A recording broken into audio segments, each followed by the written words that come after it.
Unity Network, Super MC. I'm here with Pastor Errol. We're here to talk about Word Exercise. Hey. The track you made in my studio, gone back some months now, has been quite a journey. We've done 2 live PAs, and we followed you on that. And just for the camera, Unity Network is a company of mine. We've got studio recordings, we make music videos, but we also give artists support on their journey with marketing strategies in terms of selling their product as well as performing. Pastor Errol is currently working with us, so we're following him. This is a small documentary, so please enjoy. So Pastor, you've come a long way from the track that's been made. You've done your second PA, we came out and saw you. Yes. Brilliant performance. Thank you. What we're looking at now, we're looking at where you're going to go from here. I mean, it's funny because everybody knows me in the industry as a drum and bass MC. Right. Everybody knows me as Super MC, so Yes. I represent drum and bass. And we know that you represent the ministries, the churches, and you're an artist too.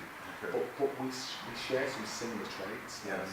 In the drum and bass industry, we have music out now that's on certain gospel churches. Right. And what they're doing is, some of the arenas which we play our CDs in, they're putting the videos to our music. So when the pastors and the congregation are in the churches, actually in the spirit and feeling the Holy Ghost and jumping up and down, we're putting the drum and bass music over it. Right.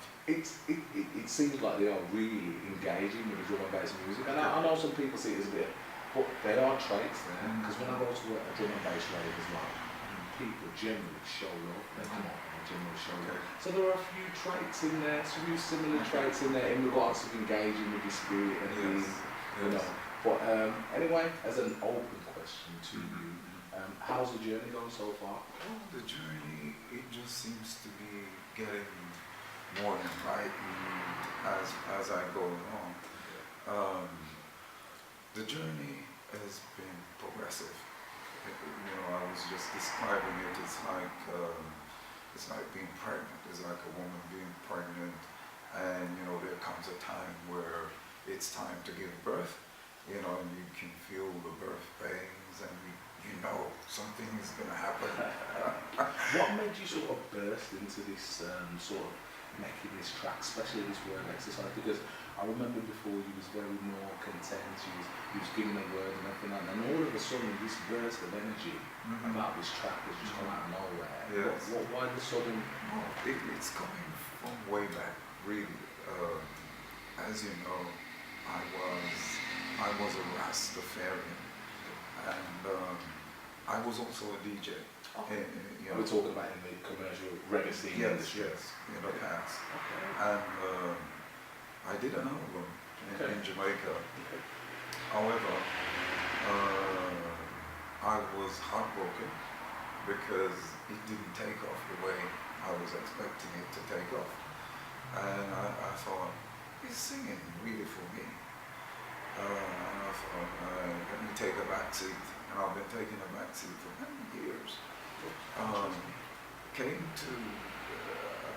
back to England because I was living here before. I was in the army, went to Jamaica, came back to England, and realized that I have to give an account for all the gifts or the talents or your purpose that God has given you. Right. And so I realized, wow, you know, if God gave me the talent to sing, then when I stand before Him, then I'll have to give an account for it if I didn't use it up, you know, And so I decided, I started to get lyrics for songs, and there were songs that was on my heart that I wanted to keep alive.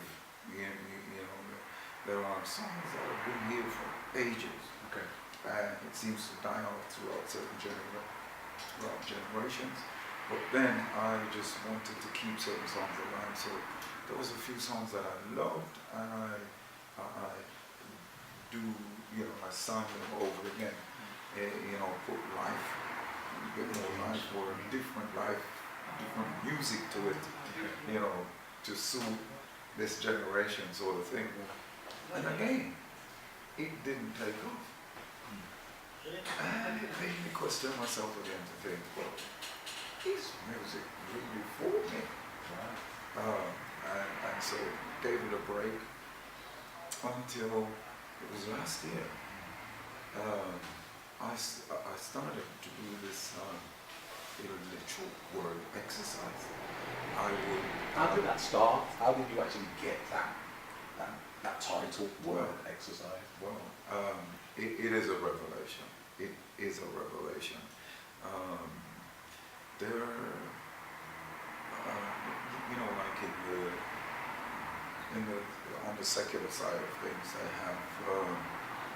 they have training where you have these speakers, these we call them encouragers. Okay. People who does. So sort of like motivational speakers. Yeah, motivational speakers. And I listened to them. And what I realized is that they were motivating people to believe in themselves, to believe. I understand what you're talking about. You sort of get these sort of people in corporate organisations, they go to seminars. Yes. Sometimes the directors will hire them Yes. to give the company sort of colleagues a good talking to. Right. Yes. So from watching that and listening to different speakers, I realized that this is something that this is something that needed in the Christian. Okay. Interesting. The spiritual. Because what I realized is that preaching